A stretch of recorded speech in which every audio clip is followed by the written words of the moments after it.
Hello, everyone, and welcome back to Conversations with Tyler. Today, I am here chatting with Kim Bowes. She is an archaeologist at the University of Pennsylvania, and she has a new book out called Surviving Rome: The Economic Lives of the 90%.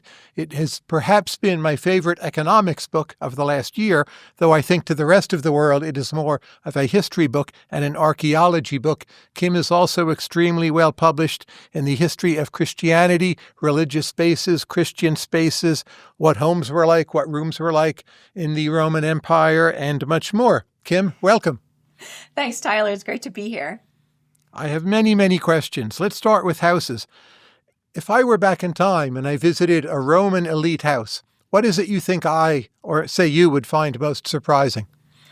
I think you would find surprising the extraordinary amount of color and decoration that surrounds you. I mean, every single surface of that house would have been covered in some sort of decoration in ways I think we would have found garish. We would be astounded by how kitschy those houses were to our modern eye. And the kitschy spaces, how were they treated? So say there were mosaic floors. Is it like, oh no, you can't walk on this, it's beautiful? Or the dogs would just trample on it? Or how was it? Yeah, I think that's another thing that might surprise us, right? We would see that decoration as somehow being special and fenced off because that's the way we manage decoration in our own spaces, but not in that world. Because everything is sort of encrusted with some sort of decoration, it doesn't, everything is used in ways that I think would really surprise us too. Reminds me of my house, in fact. Now, could you do business in these homes? You'd have a few people come by, there'd be a room. That's what they're built for. They're built for business. And that, I think that's another thing that would surprise us most about this world is the idea of going off to work is entirely probably a 19th century idea. And prior to that, for all of human history, work was in the space of the home. And the Roman house, particularly the Roman elite house, is a machine for the production of social status. And that status meant a space to do deals, to meet your clients, to show off things that we would never dream of showing off, right? Members of our family, the most intimate aspects of our daily lives, all of that is literally built into the fabric of a Roman house. And you just walk to your boss's house. There's no GPS. Are there even addresses? Are there even addresses? Now, that's a great question. Because how do people find that we seem to use them? No. So it's like latter 20th century Tokyo. You just have to get there somehow. You just have to get there somehow. And you know what people use? They use other humans, right? That's how you navigate your way around an ancient city is you ask people. And of course, ancient cities are a lot smaller than our own cities. So the chances are moving around in a city, you know people. Rome is the largest city potentially on the planet at the time at 1 million people. And most Roman cities, right, are probably 2,000-3,000 people. Nothing for us more than a large village. So you find your way around by using other humans. So here's a very crude, real estate influenced question. There's a home for 5 people. How many bathrooms does it have? Probably none. None. So what do you do for, So pots, Romans are great users of pots for that sort of activity. Of course, there are public latrines that you could go out and use. But even those are not present in an awful lot of cities as far as we can tell. So, of course, they called these public latrines after the Roman emperor who started to charge for using them. If you can imagine naming public latrines after any of our American presidents. Do you know what the charge was? No. And that's the sort of information I'm really interested in, but no. And so let's say it's 3 a.m. and I do something in my pot. How does that then connect to public waterworks, if ever? So in a city that has a robust public waterworks system, like we now know Pompeii had, you can go out and chuck that stuff in the drain. But those cities that didn't have them, and I think we're amazingly ill-informed about this really critical question, then it just winds up in the street. And how clean is that drainage system? So say you and I are walking around Pompeii or, parts of Rome.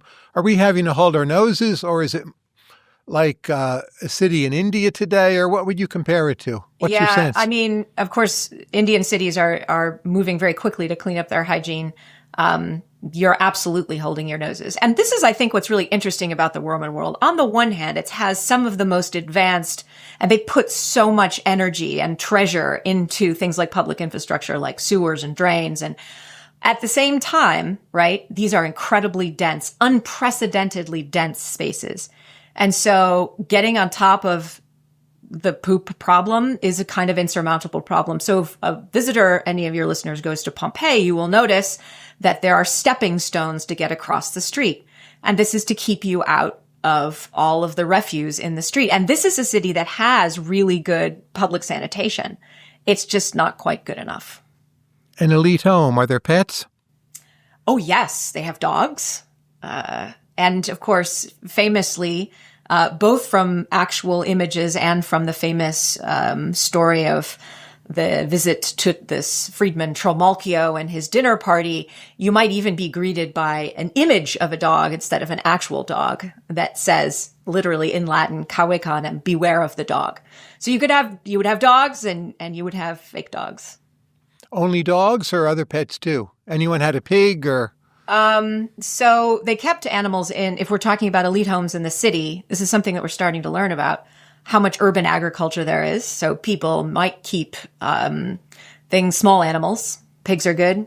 Chickens, strangely, they don't eat chickens as much as you think they would. They're noisy. They wake you up in the morning, right? It's true. I just don't get it, though. I mean, there's so much protein. They're little. You can stick them in a small space. Anyway, Romans are amazing under-eaters of chicken in ways we don't understand. Strangely, not so much in the cat universe. More dogs than cats. In fact, very few cats do we find. We would call it zoning. Do they have something comparable?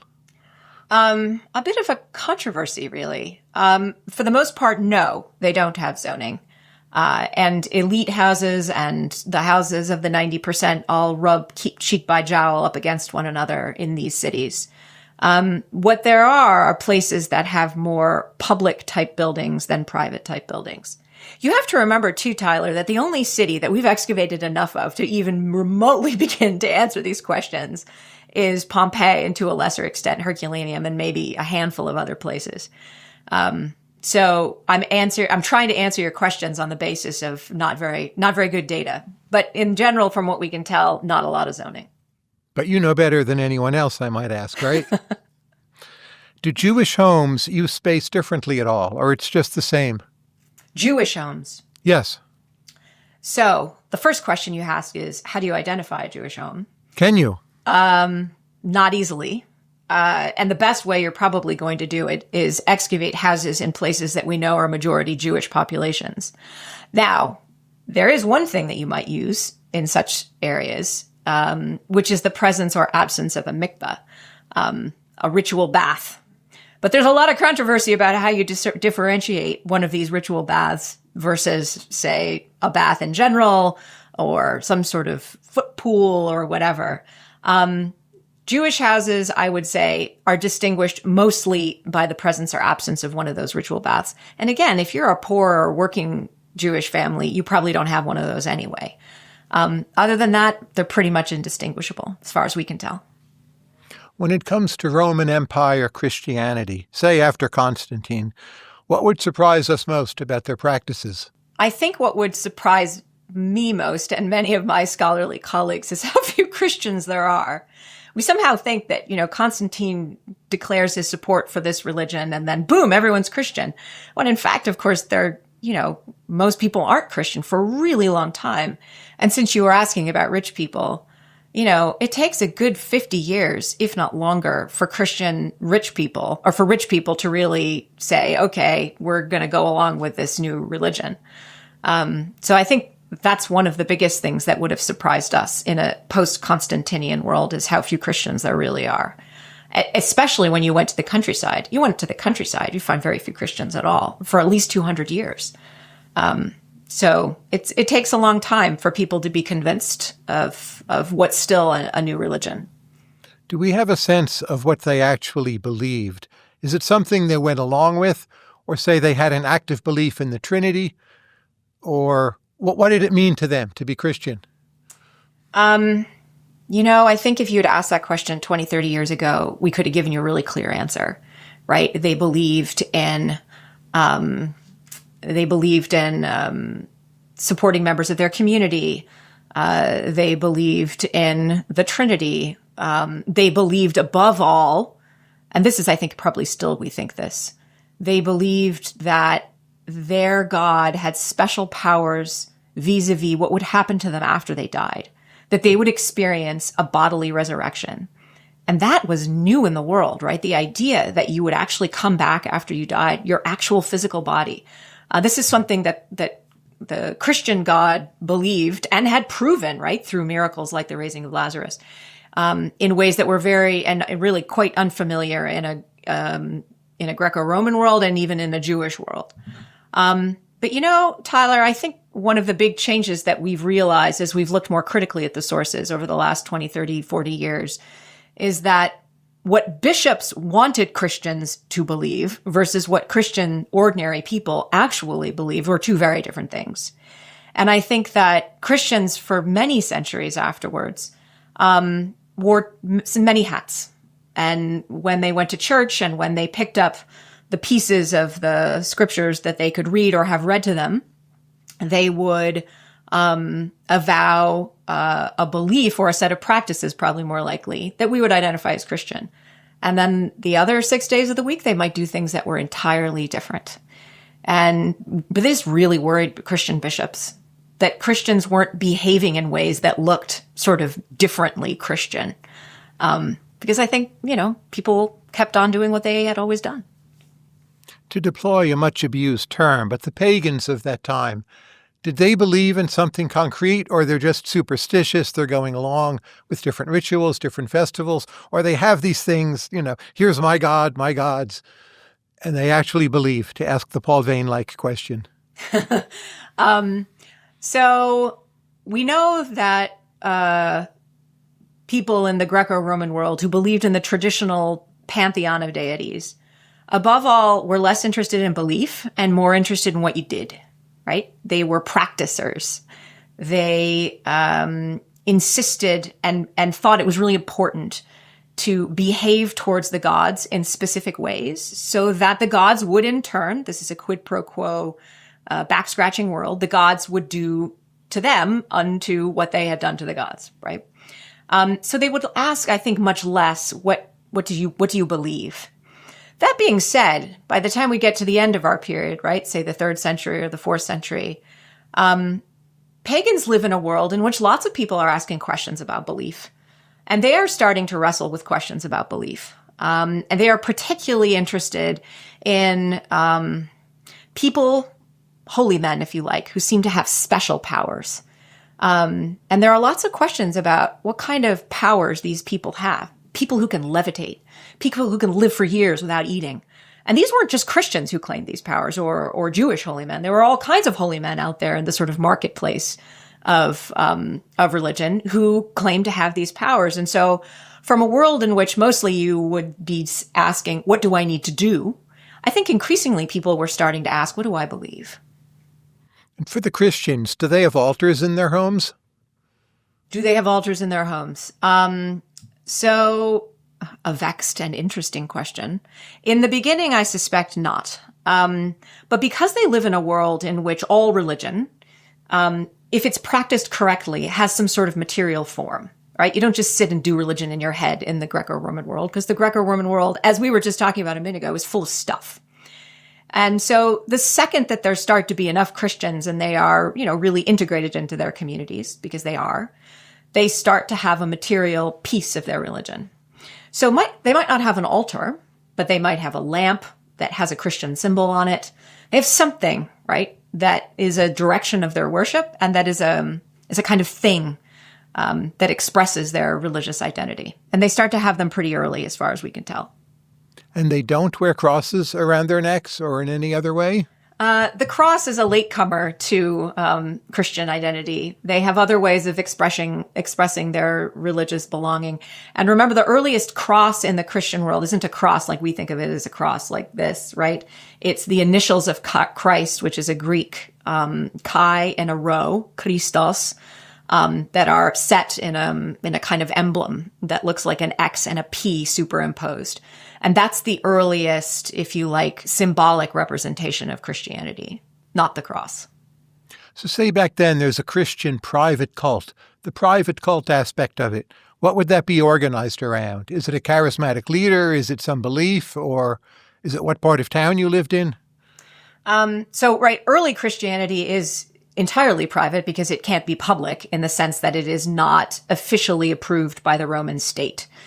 That being said, at least by the time we get to the 3rd century, if you traveled out to the borders of the empire in Syria and went to the town of Duriopus, you would find a thriving Christian meeting group of probably, 20, 30 people who are meeting in a private house. And their rituals, from what we can tell, they are practicing baptism because they've built themselves a little baptistry. They almost certainly are reading the scriptures with each other because they have a long space seemingly for doing that and praying together. But if you walked by on the street outside on your way to the Mithraeum, which was next door, or to the Jewish synagogue, which was further down the street, all these buildings right on the same street, you would know exactly what was going on in there. So are they private? I mean, not by our definition of private, but by the Roman state's definition of private, they are, right? Because they're not an officially approved religion. And I think the thing that we ought to be asking is, in this world in which Christians are not an officially approved religion, and there's a lot of stories about them being persecuted, and yet when we can see them archaeologically, which admittedly is rare, they are not hiding, right? Everyone knows what they're doing. All the new evidence and work on the catacombs has also suggested that the catacombs are filled with people buried, right? That people are buried in the catacombs of all different religious persuasions, and they're all buried one right next to each other. So no one is hiding their religious persuasion from one another. So to the extent that these folks are practicing private religion, I think it just makes us ask what we think private means. Post-Constantine, are there Christian mausoleums? Yes. And we can identify them through the presence of some of these insignia, or, sarcophagi and other things that have Christian stories on them. So yes, there are. Very often, if we're in the catacombs, right next to tombs of pagans or Jews. Here's a question I've wrestled with for a long time. I've never made progress on it. As you know, in your own book, Surviving Rome, you show the Romans had quite sophisticated and advanced economic lives. But why is it the Romans never had anything resembling economic reasoning? You can read any Roman text, and no one sits down and says, well, here's how supply and demand work. But there are advanced contributions to many other areas, right? Is supply and demand that tough an idea? So they have absolutely an idea of supply and demand. They understand, and you see this never laid out in those terms, but they absolutely understand that at the harvest, when there's a large supply of whatever's been harvested, the prices go down, right? They know this for sure, and they respond and they make planning on the basis of this basic understanding. I think, though, what you're asking, Tyler, is what we don't see, what we have a harder time seeing, is them making future planning around profit in a quantified way that we would understand as part and parcel of an economic thinking that involves supply and demand. There's nothing like Euclid, right? Or even Plato from ancient Athens, who defined the terms of philosophy. Ancient Rome had no Adam Smith, right? Nothing remotely close to him. No, that's correct. That doesn't mean that they don't have economic thinking. They just have economic thinking that doesn't look like our economic thinking. They absolutely make planning around the assumption of supply and demand. They're clearly interested in profit. But what they don't have, and I think this is really what you're getting at, is that they don't have an organized, systematized way of thinking about economic activity that is discrete and separate from other kinds of activity, and laid out as a kind of formal branch of reasoning. And this is, I think, what's thrown us for a long time. We thought, because there's no obvious Adam Smith, that they had no economic thinking at all, which isn't true. But it requires that we accept a kind of and a whole spectrum of economic thinking that looks different from our own. At most of the currency in use, it's bronze. Is that correct? For ordinary daily use, yes. Does gold have any role at all, or it's too valuable and the pieces would be too small? We used to think that it was a sort of ceremonial coin or a, collecting coin or it was a wealth-saving coin. The amazing new work that's been done on Pompeii, where we can see gold coins actually in cash boxes and collections of coins that are being used for day-to-day use. We can see gold as a coin of day-to-day use. And some colleagues of mine are doing new work statistically trying to recreate how many gold coins were circulating in the Roman Empire, and it's a lot. So gold turns out to be, I think, probably more important than we've given it credit for. And say when the government is clipping the silver coins and lowering their silver content, as we now know in economic theory, this will imply at least some inflationary pressure. Are there Roman writers who understood that and laid it out? Or they're just vague public complaints about government clipping the coins? They're not so much clipping them as they are minting them with less silver, which amounts to the same thing. It's just a little bit classier and harder to detect. Absolutely, people know that they're doing this. And what I think is most interesting and what we're all still sort of wrestling with is, from, even before Nero onwards, Roman emperors recognized the advantage to the fisc to basically producing coins with less silver. And then they start to have silver problems and they start really pulling the silver out of their coins and nobody cares. That is to say, people care and they notice, but the convenience of the Roman coin of the realm, the denarius, which is made with silver, outweighs, that's a little bit of a pun, right? The actual silver content of that coin. And so people are willing to just sort of suck it up and deal, and they keep using it. There is inflation, and inflation, we can now tell, thanks to some great papyri from Egypt, trends upwards very slowly over the first century, the second century, the third century, but nothing like the amount. It's not proportional to the amount of silver that's being pulled out of the coins. So people basically still have trust in their coinage, which really shows the degree to which the state has convinced people, right, simply by supporting ordinary people's coin use, that the coins work and that they're going to back their coins, even though they're slightly pulling the silver out. And why was there so much decentralized money lending? You would think that banks would have economies of scale, offer better terms, just like I wouldn't borrow money from my friends, I would go to the bank. Why doesn't the Roman Empire evolve that way? So the Roman Empire confuses us, I think, because on the one hand, it looks like a really big state that ought to do things that big states do. But the Roman big state is really a kind of mask for an empire of friends and family. So you borrow money from friends and family. And banks, such as they exist, are really nothing more than friends and family. So even when you have actual banks, they tend to be largely constituted by a single family. So the difference that you're making between borrowing from a bank and borrowing from your family is much less clear-cut in a world in which the bank is your family, or the bank is a family that is friends of yours. It's not that Romans don't use banks. They do use banks. And we can see them most often, wealthier Romans using banks. It's a lot harder to see the 90% using banks, and they seem to more often default to the immediate circle of people that they know, which again, it's not such a huge distinction. In a world, right, in which there's no FDIC, in which the bank isn't guaranteed and protected by the state in the way in which our banks are, the distinction between bank and family, bank and friends is much less clear. But still, in Renaissance Europe, there are plenty of banks which are large. They might be family-based, such as in Florence, but they still were proper commercial banks.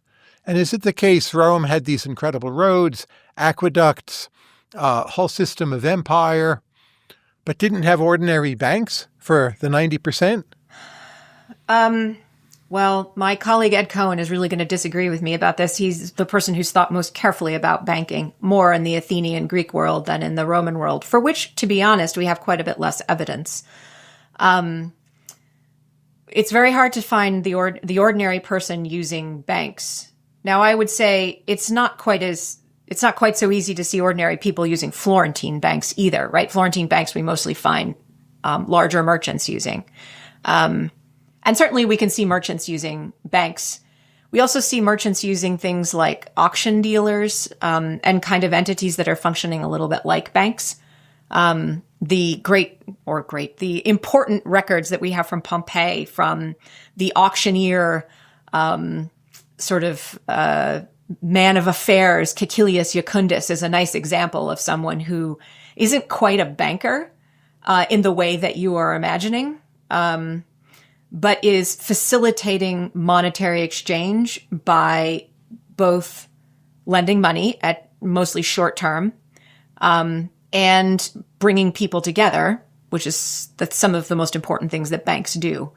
But we wouldn't quite call them a bank. I think it's another way, Tyler, in which trying to translate our modern terms on into an ancient world that doesn't quite operate the same way, but nonetheless manages to do the same things and get those things done, causes a little bit of disconnect.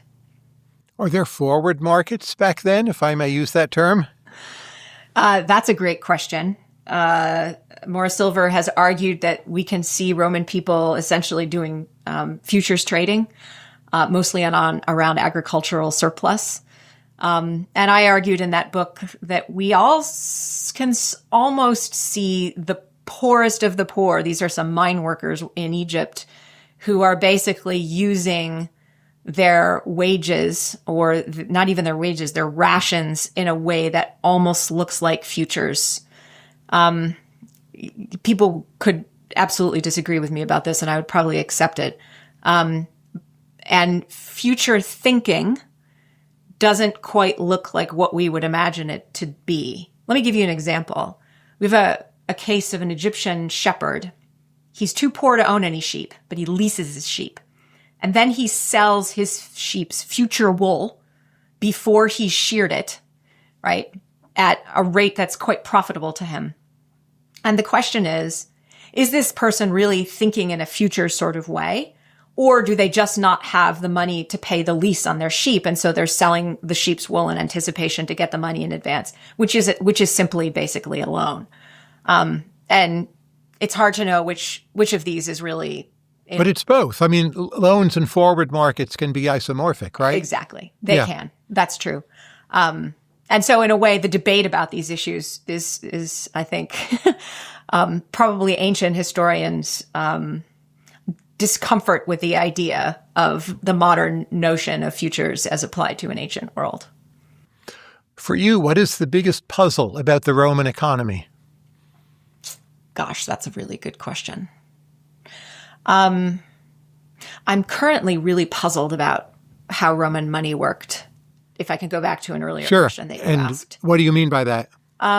So I said that Romans basically trusted the state to produce money that had value, even in the demonstrable face of its opposite, namely that the Roman state was also pulling silver out of their coinage. And at some point after the period that I talk about in my book, in the later 3rd century, they seem to stop trusting the state. And there is massive inflation, and that inflation comes in waves over a period of a century through the 4th century. This is inflation like, real inflation, right? 1,000% inflation. And somehow they continue to use money throughout this period. They shift to a gold coinage, right? The silver coinage is ultimately abandoned, in part because the state can't support it because it doesn't have enough silver. But ordinary people continue to use money, and they even continue to use bronze, which has really lost all its value. And is you really have to carry around in huge sack loads in order to buy anything. But they still use it. Ordinary people still use it. In other words, there's a lingering faith in the state's ability to produce money. And ordinary people, despite the inconvenience, still find it more convenient to carry around these sacks of coins than to be like, the hell with this, we're just going to go for barter, which they probably do in increasing quantities, but they still stick with coins. And those coins remain the basis of what will become the Byzantine economy for 1,000 years. I don't get it. Why didn't they just bail on coins altogether? Why didn't coins just go away? They don't. Well, what should they use instead of coins? Bills of exchange? Well, they would have to go, they would just go to a barter system. Yeah, but that's very costly, right? They'll do some barter at the margin, typically in hyperinflations. But in Weimar Germany, we all know the famous videos of people wheeling around the wheelbarrows of paper money, right? Yep, that's right. It's true. And there are a lot of historical examples with which I should familiarize myself more of people really sticking with coinage, even in the face of its great inconvenience, because barter is even more inconvenient. Now, that being said, Tyler, in early medieval Europe, we have a really hard time finding daily use of coins. So they probably do abandon most coin use on a day-to-day basis, except for really high-value exchanges. So that probably does happen. In the Eastern Empire, they continue to use now a gold and a bronze currency, for 1,000 years. And I suppose it's for the reasons you described, because the alternative is simply too awkward. To pose the Bob Fogel question, was Roman slavery profitable? Was Roman slavery profitable? Or is it just the going rate of return? You wouldn't lose money on average, or you wouldn't do it. But was it just another business? Or was there somehow a big surplus? In some industries, it's clearly profitable. And Romans, I think what's interesting, they debate what those industries are, right? Some of them would say certain kinds of agriculture only are profitable using slaves and otherwise don't bother. Because the rate of return, either the rate of return is too low, or, and this is what really matters, agriculture is seasonal. A slave is not seasonal, right? You have to feed and clothe and support a slave for 24/7. And so those two things combined are the equation around whether slavery is profitable or not. The other places we used to think that slavery was profitable were in industries that were too dangerous or too unpleasant to be able to recruit free labor. But we now know, and those are the mines, right? We now know the mines were worked, we don't have the numbers, but we know that there are free people and slaves working side by side in the mines. And that recruiting people to work in the mines seemingly, I'm not going to say it wasn't difficult, because the wages that are being paid to free workers in the mines are much higher than wages that are being paid in sort of unskilled, agriculture right nearby. But they're doing it. They're going quite far afield, though, to get those people, right? If you look at the mines in Egypt, they're getting people from Syria, from all parts of the East, not just from Egypt, in order to work in those mines. But they are able to do that. But that has puzzled me. Why isn't it the case that either free or slave labor is more efficient? Just put that in your minds. And that you're mixing the two seems unlikely. I'm going to give you an unsatisfactory answer to this question, which I haven't thought about enough. One of the things that's intrigued me most is the population of the Roman Empire, the free population, or just the population generally, if you like. It's crazy high. It's way higher than I think we thought. And how high? Well, it used to be that we thought, right, that, 20 million was high.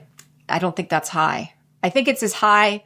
I'm not going to give you a number. It's as high as it was in most parts of the Mediterranean until the 19th century. Maybe in some places a little bit earlier than that. Population really gets higher than that. But so basically we're looking at potentially early 19th century population levels. In that kind of a world, if the majority of that population is free, that's an awful lot of cheap labor. That's an awful lot of cheap child labor. And And how And big would that number be? I'm not trying to get you to commit to it, but for you our are audience. trying to get me to commit to a number. No, just you can say it in the third person. In the early 19th century, the population of the area of the Roman Empire was about fill in the blank. I have no idea what it was in the 19th century. So you're not going to get to me. You're not going to get me to commit to a number. I'm just going to say that it was high. And it's a lot of people, a far-flung empire. I'm sure you know the map of the Roman Empire at its maximum. Transportation is slow, even with an excellent road system. I know this is an amorphous question, but how exactly did they hold it all together? And we know they didn't eventually, right? But for as long as they did, how did it work that someone at the far edge of the empire would actually pay attention to the empire as a whole? So I don't think they cared about the empire. I don't think they paid attention at all. I think there's a set of glues that held the whole thing together, and some of them are the ones we knew about, and some of them are ones that I happen to think were glue. But they're sending in tribute, right? Someone is paying attention. They are paying taxes. So taxation is one of the things that holds the whole thing together, if only as the stick and not the carrot. I think the carrot that holds it all together, strangely, is consumption. That it's a consumer economy. There's massive amounts of consumption. And on the one hand, that binds people together because people are participating in a shared consumer universe. But economically, it produces a whole set of knock-on effects that begin locally and expand out it to a much broader extent that raise consumption levels really high, which allows this tax apparatus to keep chugging along. And when they both collapse, they collapse together. In other words, when we can't see people consuming anymore, we suspect they're no longer paying their taxes. So it's an interesting world from that perspective. And the state and its ability to collect taxes also relies, going back to a previous question you asked me, on these non-state networks of friends, of family, of business networks. You know, the Roman state is largely a privatized affair. And it depends on the web of commerce that is happening more generally rather than the other way around. Although there's a kind of reciprocity of, if you like, private commerce and state commerce.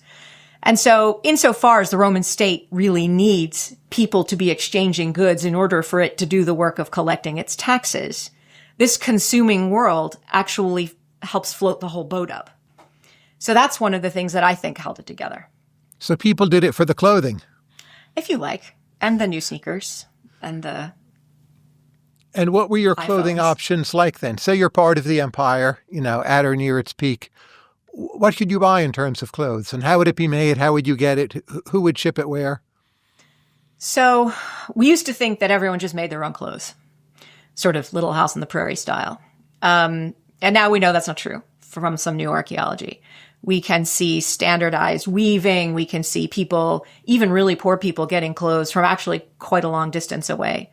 So you would probably get your clothes, if you lived in a rural village, from whoever the local weaver is. If you lived in a city, you might get your clothes. If you lived in Rome, I bet your clothes might even come from sheep in Gaul, which are then woven either in Gaul or somewhere in between and shipped to the capital. So you're probably not making your own clothes, which was a surprise to all of us, I think. And you're wearing and keeping and having a lot more clothes than we ever thought. We have some great, since you asked before about Jewish households, we have some great Jewish evidence for what constitutes the absolute bare minimum of clothes that anyone needs to have. And we used to think it was a tunic, and that was it. It turns out to be at least 2 or 3 tunics and 2 or 3 cloaks and a whole range of undergarments and socks and a whole bunch of other things. And they were colorful. Even poor people had clothes that were, purple stripes and yellow stripes and all kinds of different patterns. So I think we would be surprised, actually, at how colorful and well-dressed and variegated people's clothing were, and their shoes. They had the most extraordinarily elaborate shoes. Anyone of your listeners who has a trip to England planned, go to Vindolanda on Hadrian's Wall up in the north and look at the collection of Roman shoes. Extraordinary different styles for men, women, and children. This is the frontier of the consuming society. So in your view, parts of Europe, the wealthier parts, maybe did not reattain Roman standards of living until what, the mid-18th century? Yes, I think that's true. Say France or, Spain, it would be later yet, right? If by standards of living you mean access to consumer goods, yes. And you can run some math on, this is quite a fun thing to do, actually. How many different kinds of dishes did an ordinary person in, say, 17th century England have versus how many different kinds of dishes did the same sort of ordinary Roman person have? And the Roman person had more different kinds of dishes of more different shapes and sizes and materials than the English person. If you try to cook a Roman meal from an old recipe, is it any good? I was just looking at some TikTok videos of someone who's done exactly that, and really done a brilliant job, actually.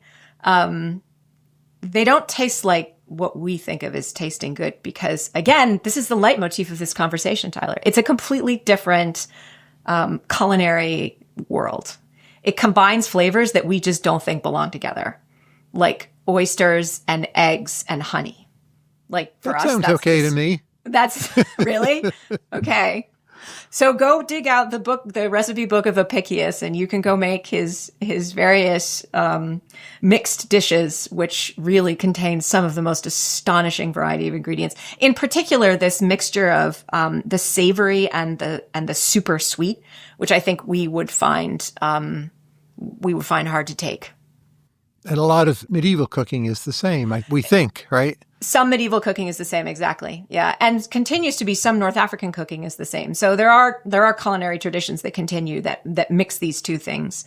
But yeah, I mean, of course, and then the Romans famously included ingredients that we like, dormice and things like this that we don't eat today. And there's no market in ice, is there? Some of these recipes call for snow. And where's that coming from? The Alps? Presumably, these are recipes that are designed to be made in very elite households that are actually bringing in snow from, the Alps, the nearest mountains, and somehow preserving it. But the somehow, that's a very interesting word, right?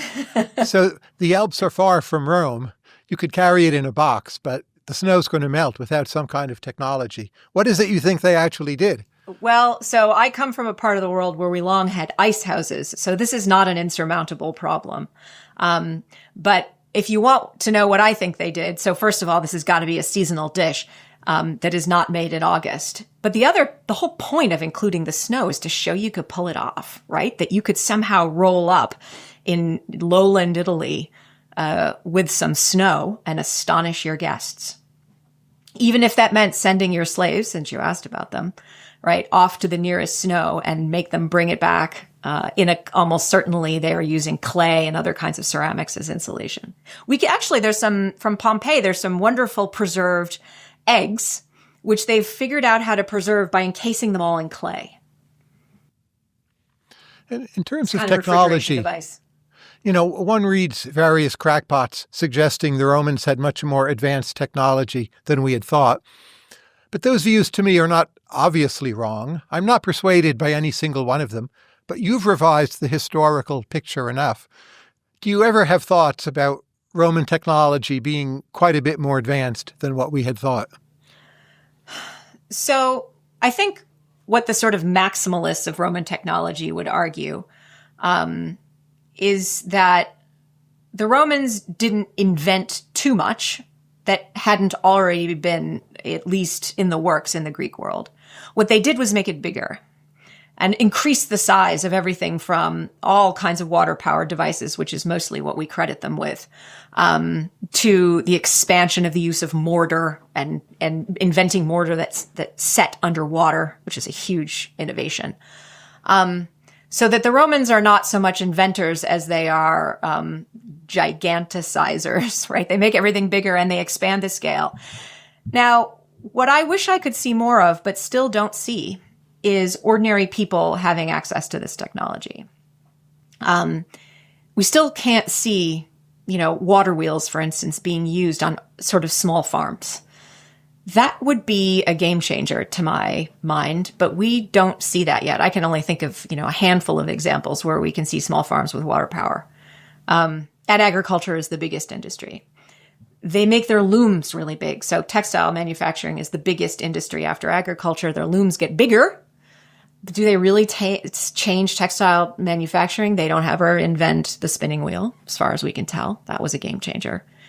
So, I'm a maximalist, if you like, on the matter of scale, but it still bothers me that there isn't the trickle-down effect into ordinary people's economic lives that we see, say, beginning in the 18th century in Northern Europe.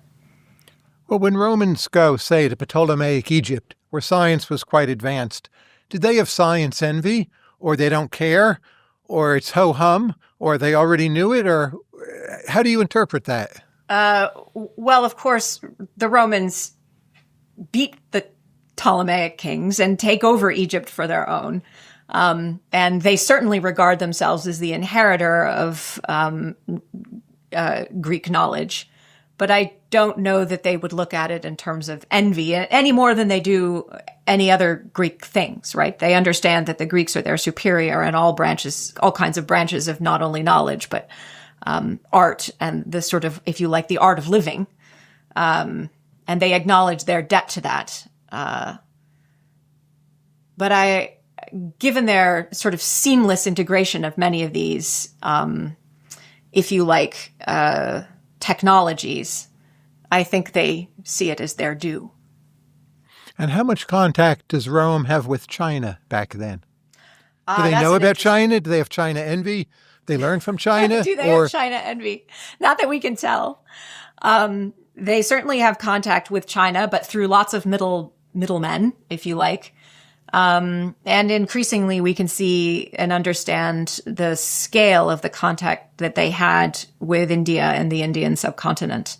In fact, some of the real maximalist estimates for Roman trade look at some numbers that come out of trade with the Far East, with certain kinds of commodities like peppercorns, which the Romans were very fond of.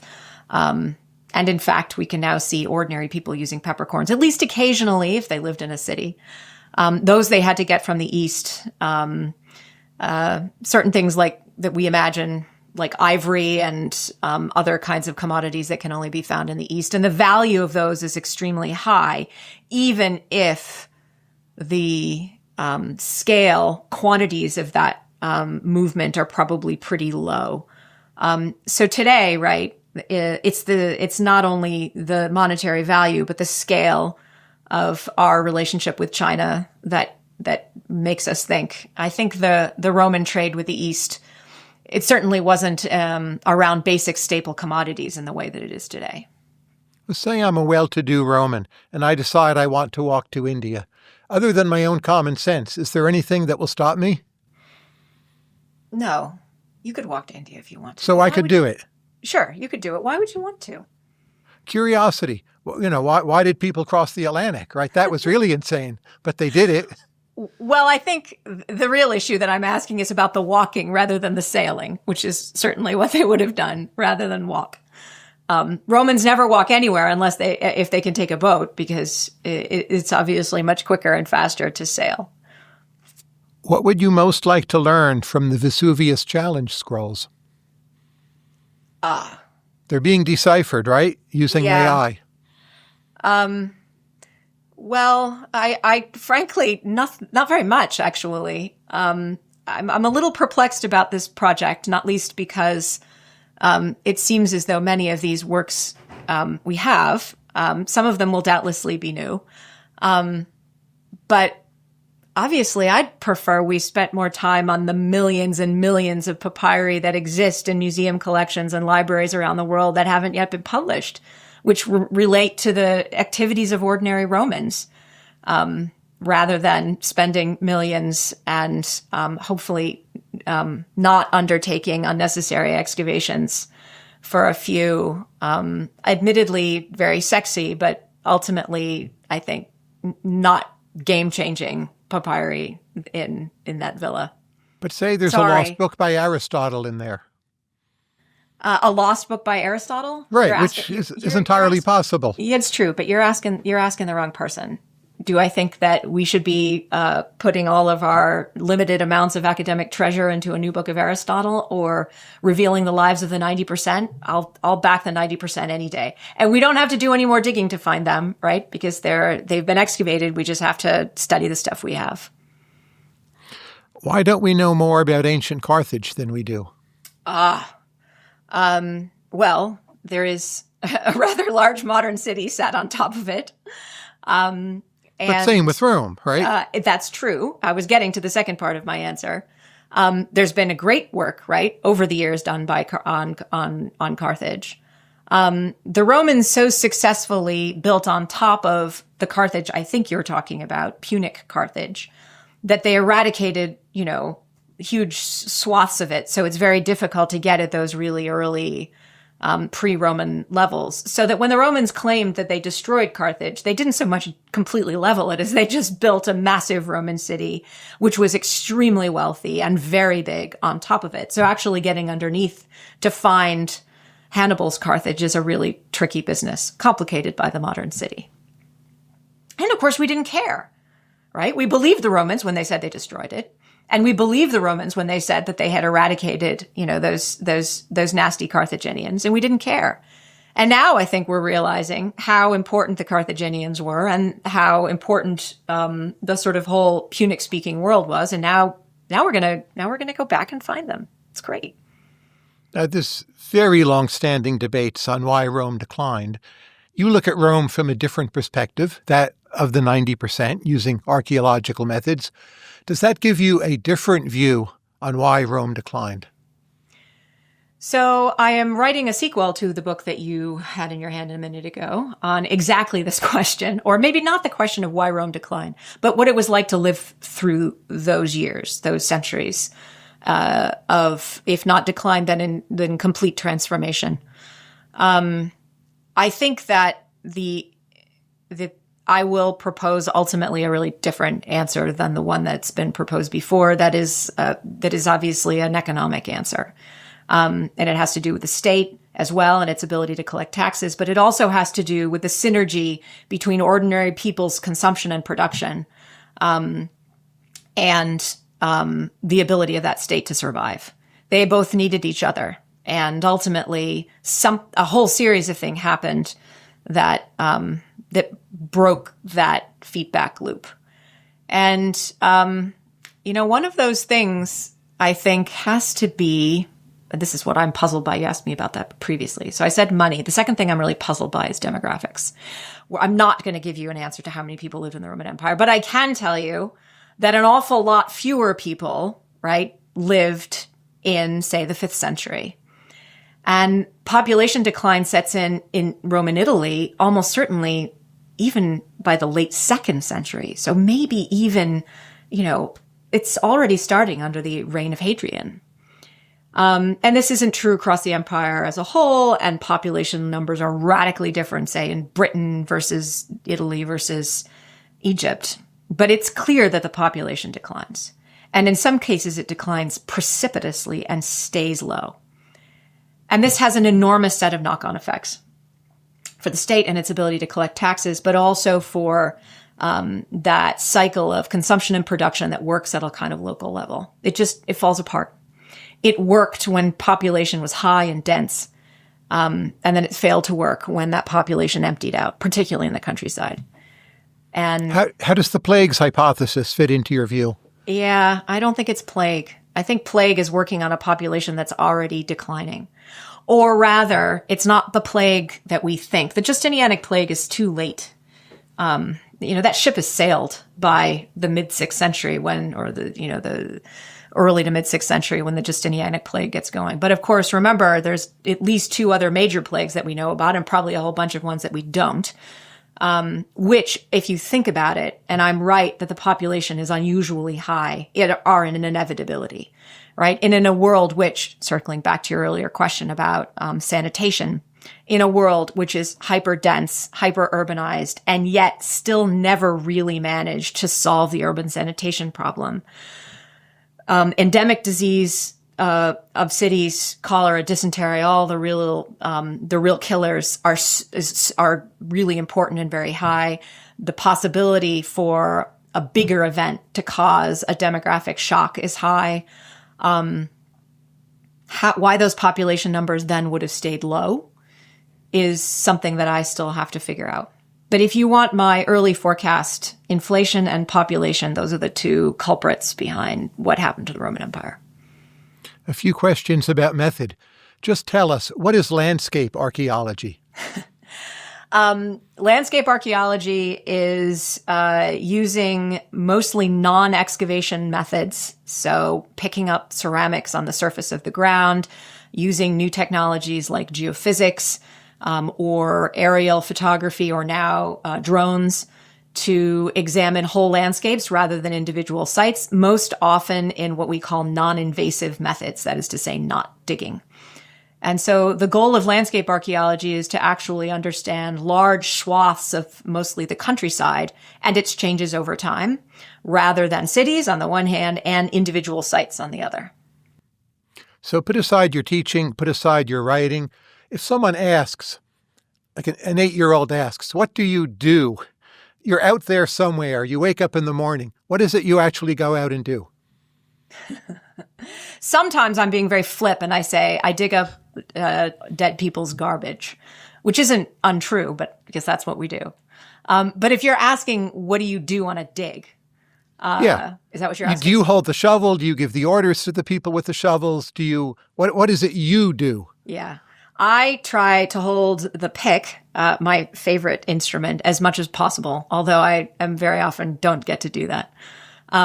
Our excavation is a lot, I imagine, like going to war. You have to be able, or making a movie. Any of these activities that involve huge disparate activities that all have to be choreographed in order for the thing to get pulled off. And so that means everything from organizing porta potties to food, to working with local landowners and local government, to actually swinging the pick myself. And my favorite piece is swinging the pick, but very often I have to do all those other things as well. And the projects that I do, my favorite part, even more than swinging the pick, is actually getting to work with local farmers and local landowners who are our partners in doing archaeology. It's their land. They're the inheritors, if you like, of the Romans who used to live on their land. And they are oftentimes our greatest source of information about how that land was used and what they found there. And they're fantastic to work with. How much is there still to discover, do you think, practically speaking? Oh, so much. Oh, it's amazing how much there is to discover. I'll give you an example. So how in the world did they build Rome? Well, Rome is not only a city of marble, as Augustus claimed to have left it, but it is above all a city of brick. Where did those bricks come from? We used to think the bricks were made right there in the city of Rome. And some brilliant colleagues of mine figured out that, in fact, that's not the case.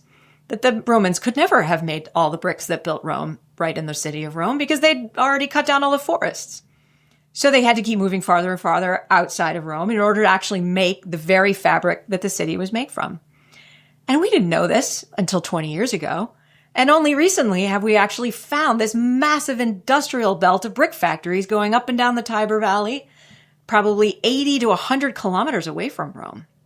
That's a kind of big thing to have missed. That's like having missed Pittsburgh. And, 20 years ago we figured this out. So there's so much to discover.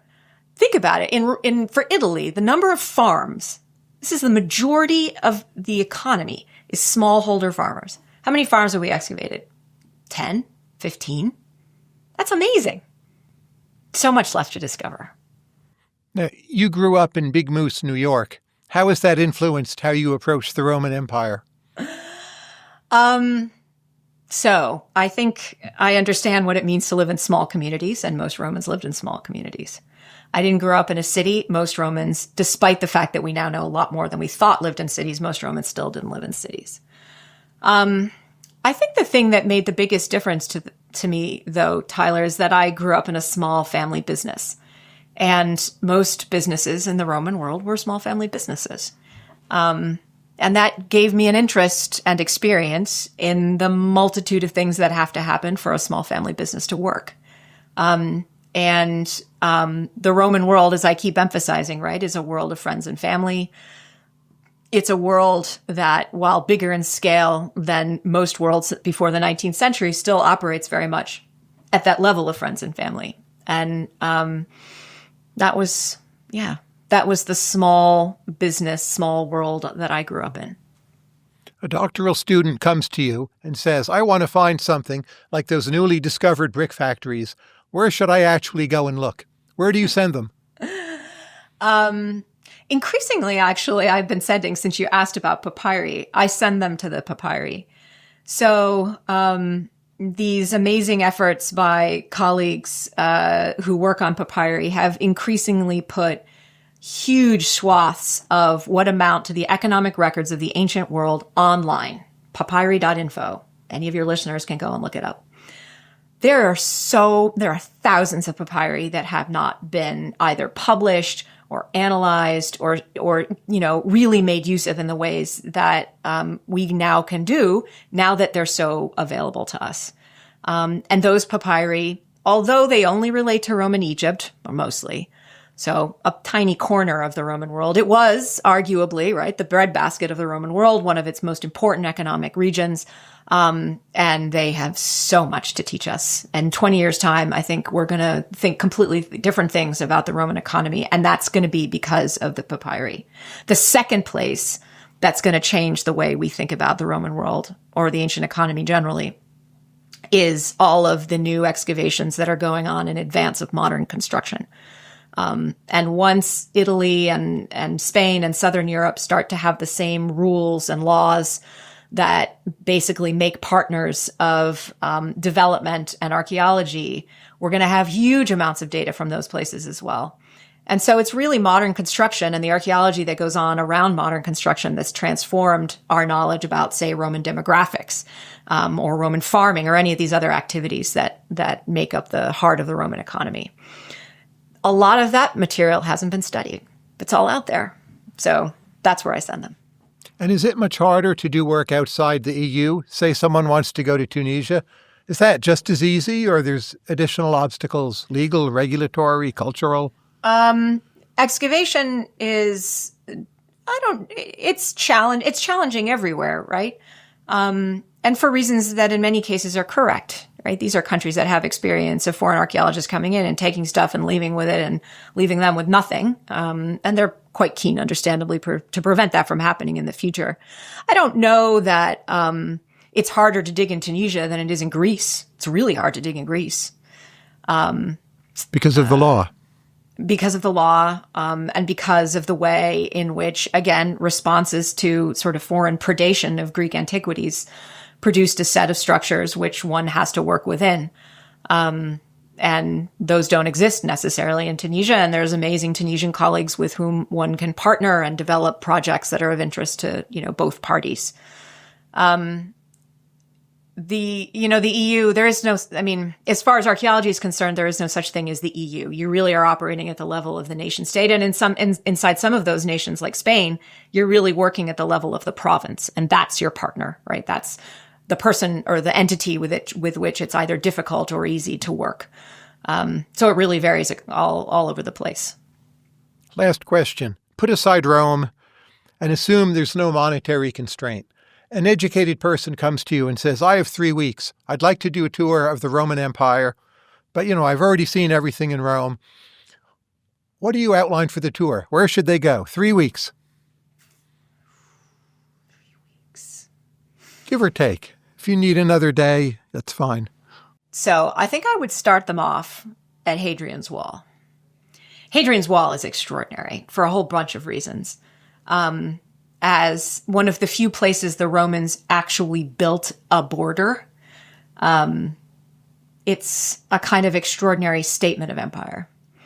And this amazing archaeological site at Vindolanda, which is actually run by a family and excavated by a family, is just such an eye-opener to see how ordinary people, soldiers, very often most of whom, of course, are not Italian, right? They're recruited from Gaul. They're recruited from all over the place, right? Are living up at literally for what was for them the end of the world, And you can see everything from their shoes to their pieces of their clothing to, their very grubby daily lives. So you would go first, I think, to there. You're going to skip the heart of the empire, are you? Your person is sick of Italy and sick of Rome, so I guess they're not sick of Italy, but they've done Rome. Everyone knows to go there, right? You send them to Trier, to Segovia, to Split. So let's stick with our theme of trying to understand empire as empire while also understanding ordinary people.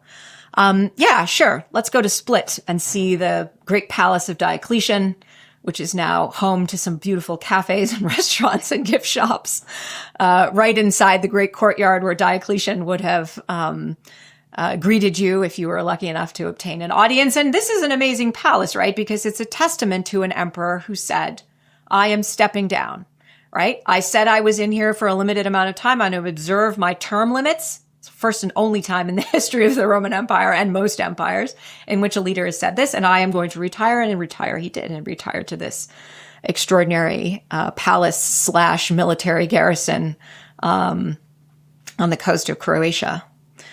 And then, okay, let's assume that your traveler is able to cross military lines and go to some places that maybe, let's hope, within our lifetime will once again be safe.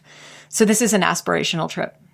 Sure. The last place that I would send them, again on the theme of empire and ordinary life, is the extraordinary town of Duriaropus, excavated by Yale University. In fact, your tourist could stop briefly at the Yale Art Museum to see some things, the Mithraeum, the Christian church that were excavated by Yale University in Dura and brought back to New Haven.